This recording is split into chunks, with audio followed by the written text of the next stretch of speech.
레위기 8장 1절부터 21절입니다.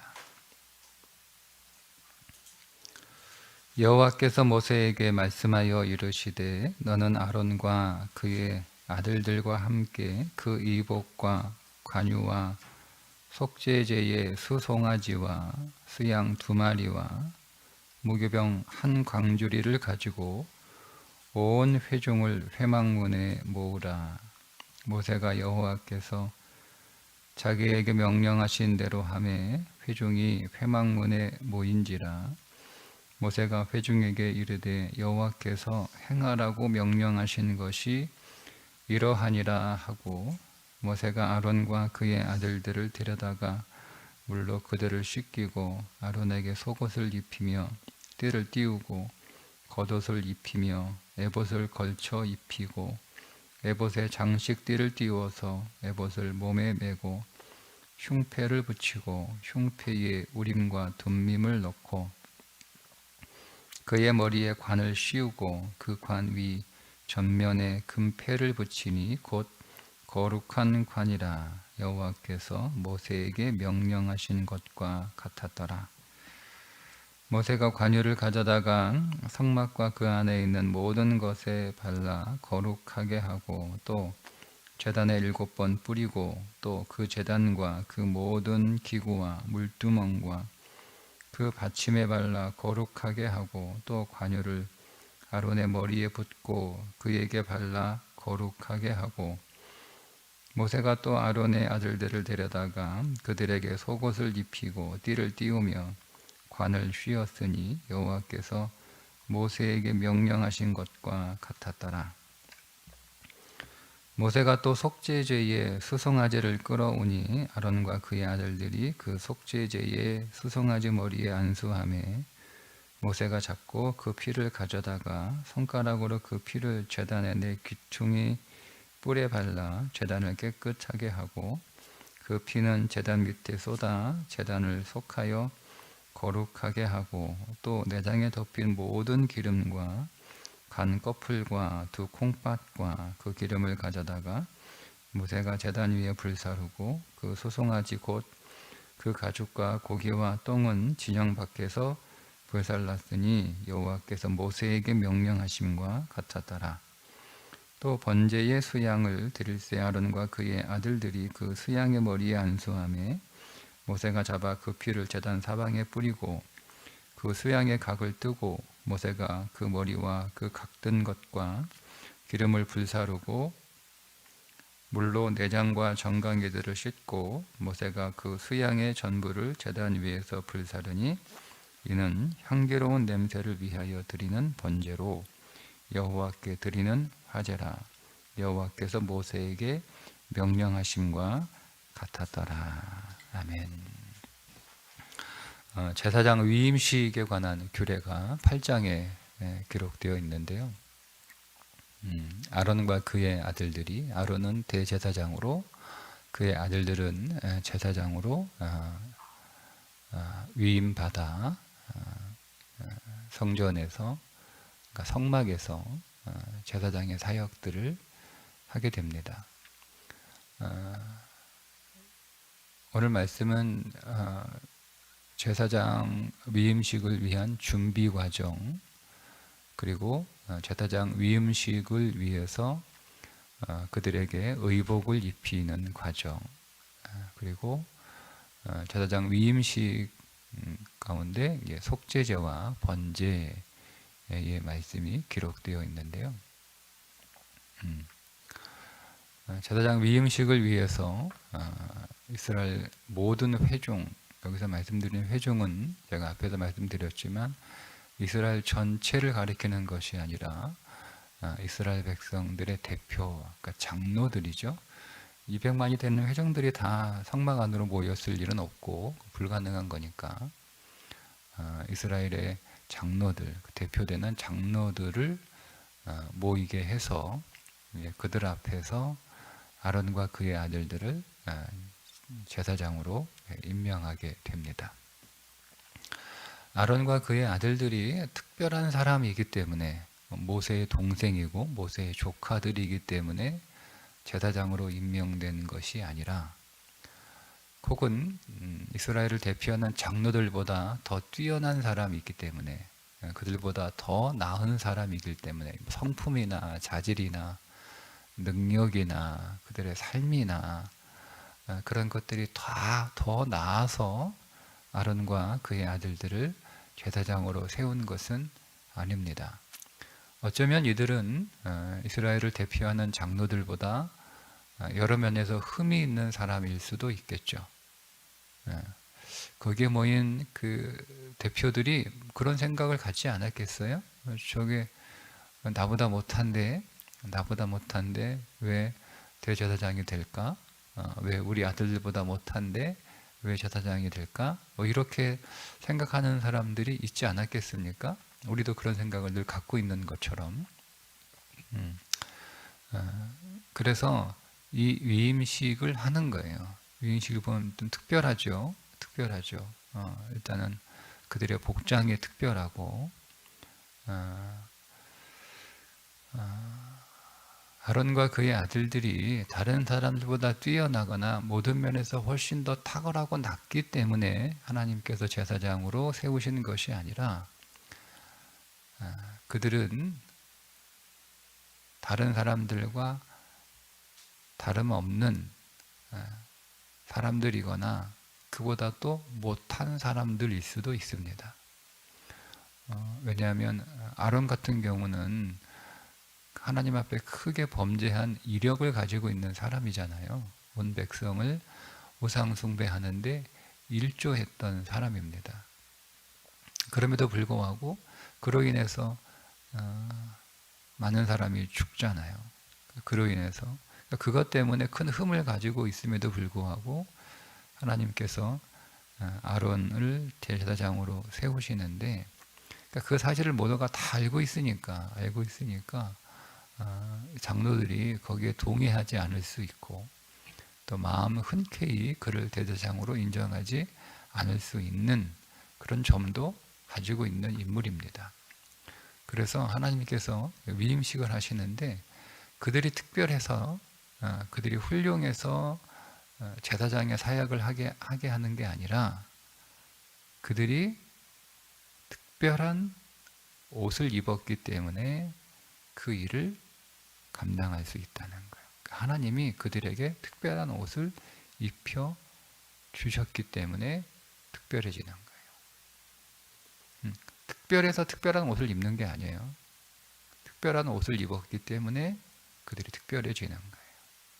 이것이 성경이 말씀하고 있는 하나님이 세우신 사람에 관한 그 입장입니다.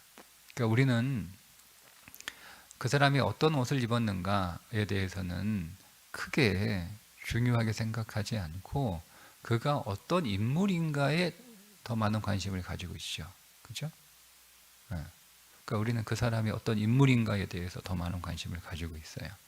그 사람이 나보다 탁월한 어떤 능력을 가지고 있거나 탁월한 성품을 가지고 있거나 나보다 훨씬 훌륭한 어떤 믿음을 가지고 있거나 그런 삶을 살고 있거나, 그러면 우리가 그 사람을 인정합니다.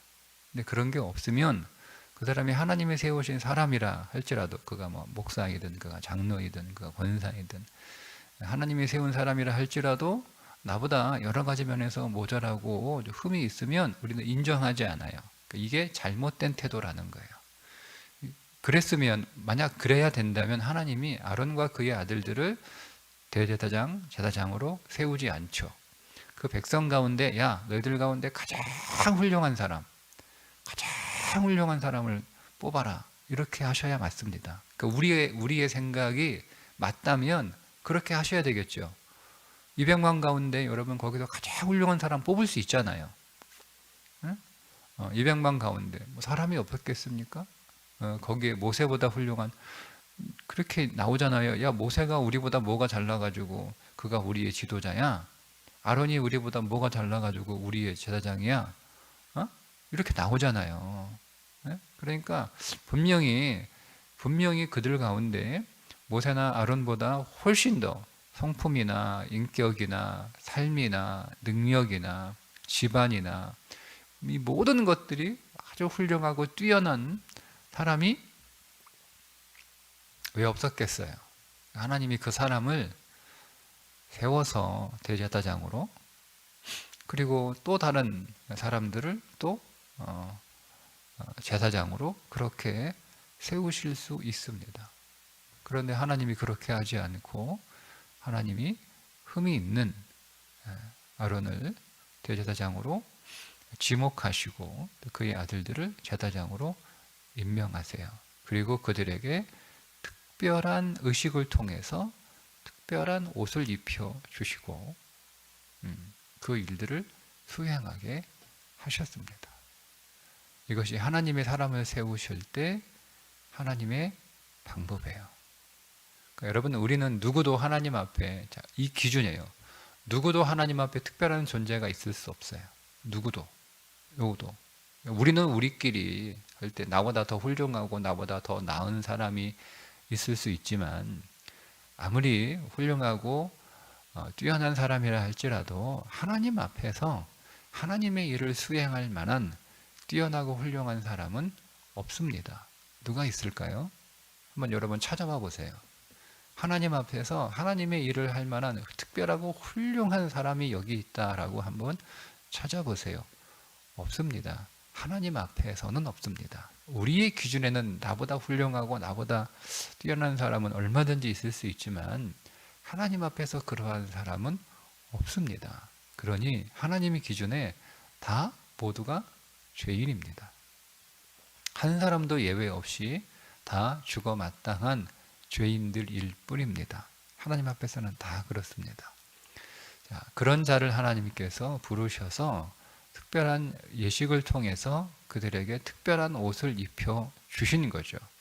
그러니까 이스라엘의 장로들은 아론과 그의 아들들의 인간적인 모습, 육신을 보는 것이 아니라 뭘 보는 거예요?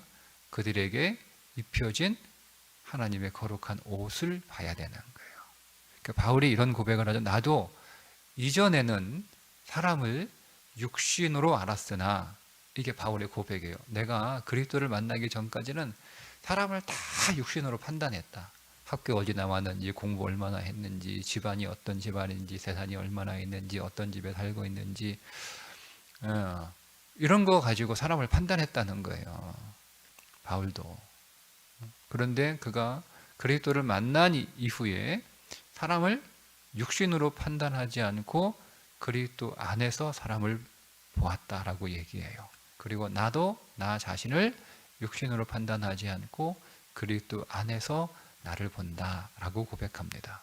이게 사람을 바라보는 신앙인의 태도예요. 우리가 예수 믿고 구원받은 이후에도 우리는 여전히 사람을 어떻게 평가합니까? 저 사람이 사회적으로 세속적 판단과 기준을 가지고 사람을 그렇게 보는 거예요. 그건 아직 바울의 수준에 이르지 못하는 거죠. 바울의 신앙 고백에 우리가 이르지 못하는 거예요. 우리는 여전히 똑같은 거예요. 그러면 여러분, 우리는 사람을 그렇게 본다는 건 나를 어떻게 본다? 나도 똑같이 자신을 육신으로 본다는 거예요. 내가 그리스도의 옷을 입고 있음에도 불구하고 그 입고 있던 그리스도의 옷의 가치를 모르는 거죠. 세상에서 가장 아름다운, 가장 고귀한 옷을 입혀 주셨음에도 불구하고 우리는 여전히 세상 사람들이 입고 있는 옷이 부러운 거예요. 그러니까 우리에게 있어서의 가치는 그리스도의 옷보다는 세상의 옷이 훨씬 더 보배롭고 가치 있다라고 하는 여전한 생각에 그대로 갖고 있는 거죠. 그러니까 구원받은 이후에도 똑같이 구원의 옷이 가치가 없는 거예요. 구원의 옷. 그러니까 우리는 구원은 그냥 뭐 손쉽게 얻을 수 있는 그런 거라고 생각을 하는 거죠. 그런 생각들이 그대로 반영이 되는 거예요. 그러니까 이게 만약에 이스라엘의 대표되는 장로들이 모여서 아론과 그의 아들들을 제사장으로 인정하지 않는다면, 인정하지 않을 수 없죠.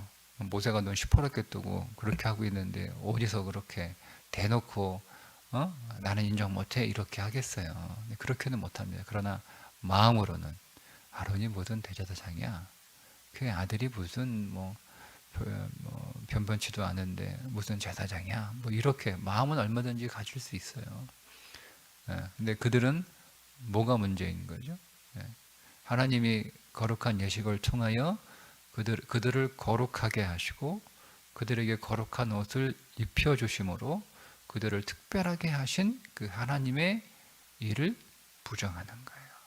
그렇게 되면 그들은 그냥 아론과 그의 아들들을 인정하지 않는 것으로 끝나는 게 아니라 그들 자신이 신약의 용어로 그리스도 안에서 새롭게 되었다라고 하는 것을 인정하지 못하는 거예요. 그러니까 여전히 우리는 똑같이 자신을 어떻게 보는 거죠? 그리스도 안에서 고귀하고 존귀한 존재로 나를 바라보는 게 아니라 여전히 육신적인 모습으로 계속 나를 바라보니까 우리는 계속 그리스도를 통해서 무엇을 원하는 거예요? 그리스도가 입으셨던 그 옷을 내가 더 덧입기를 원한다라고 기도하는 게 아니라 세상에서 내가 못 입은 옷들을 더 입게 해달라고 계속 세상의 옷들을 계속 꺼내는 거죠. 우리 집에 정말 세상에서 그 돈으로도 살 수 없는 무엇으로도 살 수 없는 아주 고귀하고 아름다운 옷을 내가 선물로 받았어요. 그 순간 옷장에 있는 그 어떤 옷들은 내게 있어서 다 의미 없는 옷들이 되는 거예요. 그 전까지는 그 옷들이 너무 좋았어요. 그 옷들을 사느라고 많이 고생했어요. 열심히 일하고 수고해서 옷을 하나씩 사는 재미가 너무 좋았어요. 옷장에 좋은 옷들이 하나씩 걸릴 때마다 마음이 너무 뿌듯하고 굉장히 부자가 된 것 같아요. 근데 여전히 만족하지 않아. 그래서 계속 옷을 우리가 사서 거는 거예요. 옷장 안에다가. 그것이 인생의 불행입니다. 아무리 많은 옷들을 사도 내 마음에 잠시 기쁨이 있을 뿐 그것으로 만족하지 못하고 또 며칠 지나면 그 옷들이 마음에 안 드는 거예요. 더 다른, 더 좋은 옷, 더 새로운 옷들을 자꾸 필요해서 또 그것을 사기 위해서 이제는 그만 좀 쉬어야 되는데 계속 그 옷 하나 사려고 계속 또 수고하는 거예요. 잠 못 자고. 그러나 오늘 우리의 인생이 끝나고 이제는 그 어떤 옷보다 고귀하고 아름다운 보배로운 옷을 내가 선물 받은 거예요.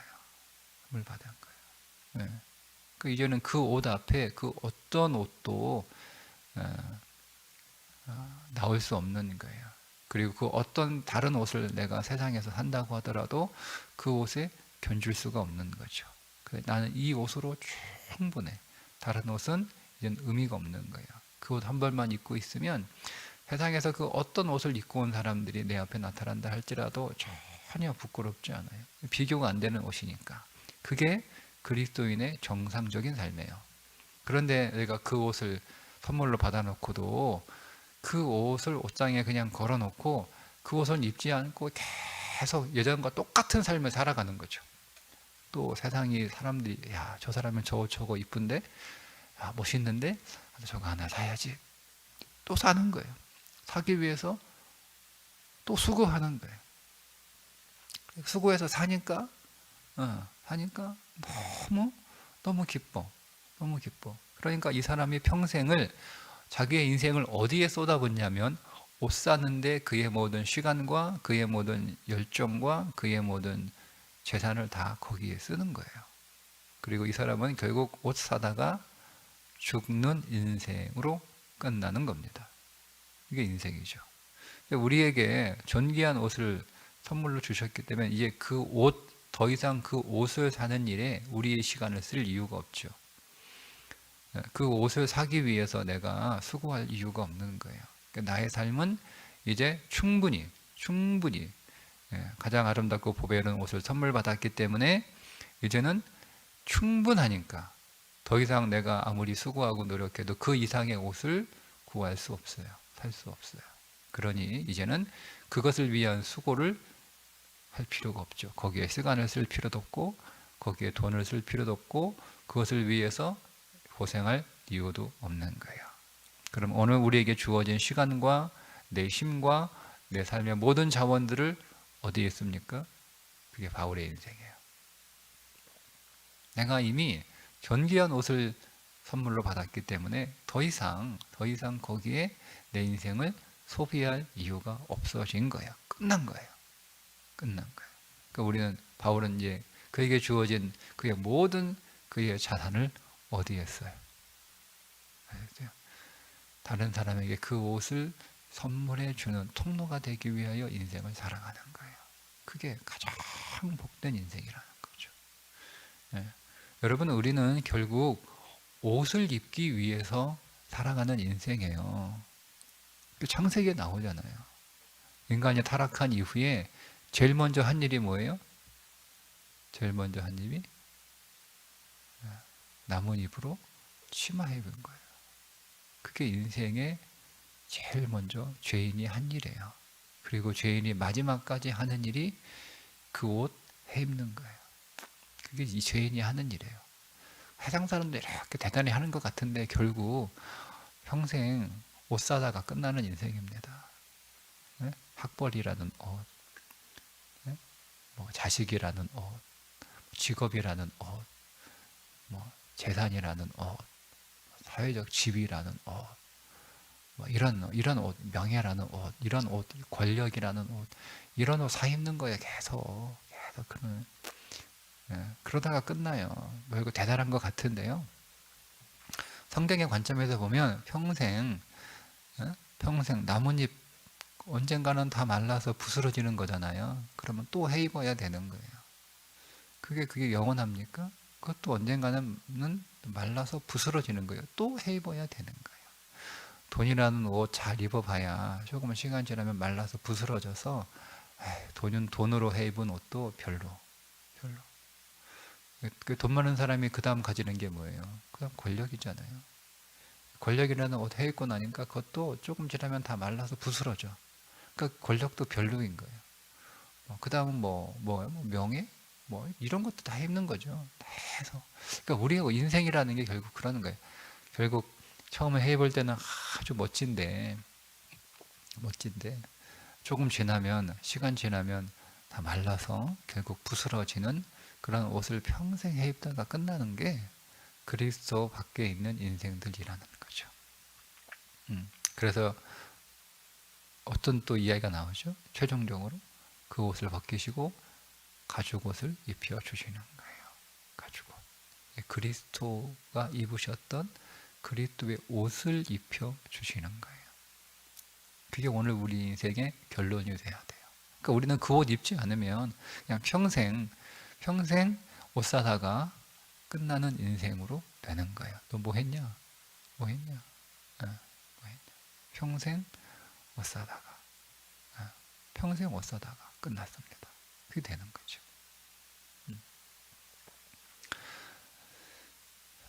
그러려면 오늘 이 제사장의 위임식 예식을 통해서 하나님이 입혀주시는 옷이 중요한 거지. 아론과 그의 아들들이 스스로 해입었던 옷이 중요한 게 아니에요. 그러니까 우리도 하나님께서 입혀주신 옷이 중요한 거지. 내가 해입었던, 내가 만들어 놓았던, 지금 우리는 두 개의 옷을 입고 있잖아요. 보이지 않는 그리스도의 옷을 입고 있고 보이는 세상의 옷을 입고 있는 거예요. 그러니까 우리는 이 세상에서는 부득이하게 그 옷을 입고 있을 수밖에 없어서 그 옷을 잠시 입고 있을 뿐이에요. 잠시 입고 있을 뿐이에요. 잠시 입고 있을 뿐이에요. 오늘 우리 주일마다 우리 남성 성도들이 식당에서 이제 앞치마 두르고 열심히 설거지 하시잖아요. 그죠? 네.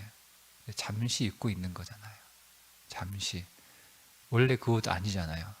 원래는 멋진 양복, 멋진 타이, 아주 좋은 옷을 입고 교회에 오셨는데 식당에 들어가서 그 옷을 벗고 잠시 앞치마 입고 있는 거예요. 잠시 앞치마 입고 있는 거예요. 일하는 동안 잠시 앞치마 입고 있는 거예요. 누가 거기 와가지고 앞치마밖에 안 입었네. 뭐야? 뭐 이렇게 하는 사람 없잖아요. 그러니까 사람들이 옷을 보지 않잖아요. 그죠? 옷을 보지 않죠. 설거지하는 그 섬김의 수고를 보지. 앞치마 입었네? 라고 누가 조롱합니까? 너는 아침마밖에 옷이 없어? 이렇게 말하는 사람 없잖아요. 그럼 정신 나간 사람이에요. 그런 사람은. 그죠? 완전히 눈이 어떻게 된 사람이잖아요. 뭘 봅니까? 우리 모든 교인들은 가서 그냥 열심히 땀 흘리면서 밥도 제대로 못 먹고 열심히 설거지하는 그 아름다운 섬김을 보는 거예요. 그죠? 그리고 그들이 입었던 설거지를 하기 위해서 입었던 그 앞치마는 설거지가 끝나면 다 벗어버리고 거기서 나와 원래 입었던 옷을 입고 돌아가잖아요. 우리의 인생이 그런 거예요. 우리는 이 세상에 살고 있는 동안 이 세상을 섬기기 위하여 부득이하게 잠시 그 옷을 입고 있는 것 뿐이에요. 근데 우리가 그 옷을 입고 하는 그 일에 초점을 맞추지 않고 입고 있는 옷을 자꾸 보고 있는 거예요. 저 사람이 뭐 의사의 옷을 입었네, 뭐 판사의 옷을 입었네, 뭐 사장의 옷을 입었네, 뭐 교사의 옷을 입었네, 뭐 이런 옷을 자꾸 보는 거죠. 이런 옷을 보는 거예요. 그건 좀 문제가 있는 거죠. 그죠? 세상에 다 문제가 있는 거예요. 사람들이 다 눈이 어떻게 된 거예요. 내가 그 어떤 옷을 입고 있는 게 중요한 게 아니라 그 옷을 입고 어떤 일을 하고 있느냐가 중요한 거지. 그 일을 통해서 내가 잘 섬기고 있는 거예요. 근데 그것은 역시 잠시 입고 있는 거예요. 내가 이 세상에 살아가는 동안에 이 세상이라고 하는 식당 안에 들어와서 주방 안에 들어와서 그냥 그 일을 하는 거예요. 그 일을 하고 살다가 그 일이 끝나면 거기서 나오잖아요. 나와서 우리는 본래 우리가 입고 있는 옷으로 갈아입습니다. 그 옷이 무슨 옷이에요? 믿음의 옷이에요. 주님이 입으셨던 옷이에요. 그 옷 입고 주님 앞에 섭니다. 그러니까 하나님이 오늘 우리를 보실 때 지금도 마찬가지고 마지막 우리가 하나님 앞에 섰을 때 너 세상에서 무슨 옷 입었어? 라고 묻지 않아요. 하나님 나는 뭐 의사 옷 입었어요? 야 이렇게 하지 않아요. 하나님 나는 청소부 옷 입었어요? 에게 이렇게 하지 않아요. 하나님은 우리가 어떤 옷을 입었는가를 묻지 않습니다. 우리가 주님 앞에 설 때는 다 우리가 본래 입고 있는 그리스도의 옷을 입고 있는 거예요. 근데 그 옷 관리 얼마나 잘했느냐를 보시는 거지. 그 옷 관리를 얼마나 잘했는가. 그 옷에 어울리는 몸이죠, 몸. 결국 이제 예를 들자면 하나님이 오늘 우리에게 옷을 주셨잖아요. 옷을 주셨어요. 넌 이 옷에 잘 어울리는 그런 몸을 만들어라. 근데 아직은 우리는 그 옷이 어울릴 만한 몸을 가지고 있지 않아요. 몸도 작고 키도 작고 그 옷이 나한테 너무 헐렁하고 너무 커요. 그러면 옷을 줄일 수는 없어요. 결국 내가 그 옷에 내 몸이 맞춰줘야 되는 거예요. 그렇게 내가 성장해 가야 되는 거죠. 그래서 옷이 아주 잘 맞네, 잘 어울리네 이렇게 주님 앞에서 그런 칭찬을 들어야지. 야, 너는 옷이 아직도 커냐? 아직도 그렇게 헐렁하냐? 옷 아직 질질 끌고 다니냐? 넌 도대체 뭐 했냐? 그래서 내가 주는 양식으로 잘 먹고 그 양식 열심히 먹어서 살도 찌우고 키도 크고 그렇게 해야지. 그렇게 해야지. 그 옷이 안 맞으면 그 부끄러운 거죠. 그게 아름다운 신부로 우리가 주님 앞에 그 옷을 우리에게 주고 가셨는데 그 옷에 잘 어울리고 그 옷이 잘 맞는 그런 사람으로 성장해 있어야 되는 거지. 세상에서 하나님 내가 무슨 옷 입었어요? 아무런 의미 없어요. 그러니 오늘 저와 여러분 주님께서 입혀주신 그 옷이 우리에게 진짜 옷인 줄 믿고 그 옷에 잘 맞는 사람으로 성장하기 위하여 세상에서 우리가 입는 이 옷을 입고 잘 섬기는 거예요. 열심히 일하는 거예요. 그게 어떤 옷이든 그 옷을 입고 열심히 섬기는 거예요. 앞치마 입고 열심히 설거지하는 거예요. 앞치마 입고 열심히 그릇 닦는 거예요. 앞치마 입고 열심히 식당 청소하는 거예요. 그 앞치마 입고 열심히 하는 거예요. 그리고 시간이 되면 그 옷 벗고 그곳에서 나옵니다. 그리고 원래 우리의 옷을 입고 돌아가듯 우리는 주께로 돌아갑니다. 아름다운 옷 우리에게 주셨음을 믿고 그것이 우리의 진짜 옷인 줄 보고 그 옷에 잘 어울리는 사람으로 오늘도 성장하시기를 주님의 이름으로 축복합니다. 기도하겠습니다. 하나님 우리에게 아름다운 그리스도의 옷을 입혀주셔서 감사합니다. 그것이 오늘 우리의 진짜 옷이고 본래 옷인 줄 하나님 볼 수 있는 눈을 열어주셔서 우리가 더 이상 다른 옷을 탐하지 않게 하여 주옵소서. 평생 옷 사기 위하여 옷장 채우기 위하여 수고하는 헛된 인생 살지 않게 하여 주옵소서. 이제 주신 옷 가지고 하나님 존귀한 인생이 되었으니 이 세상의 옷을 입고 우리가 살아가는 동안에 우리에게 주어진 삶을 성실하게 열심히 그리고 사랑과 섬김으로 수고하며 살다가 주 앞에 아름다운 옷에 잘 어울리는 자로 서게 하여 주옵소서. 예수님의 이름으로 기도드리옵나이다. 아멘.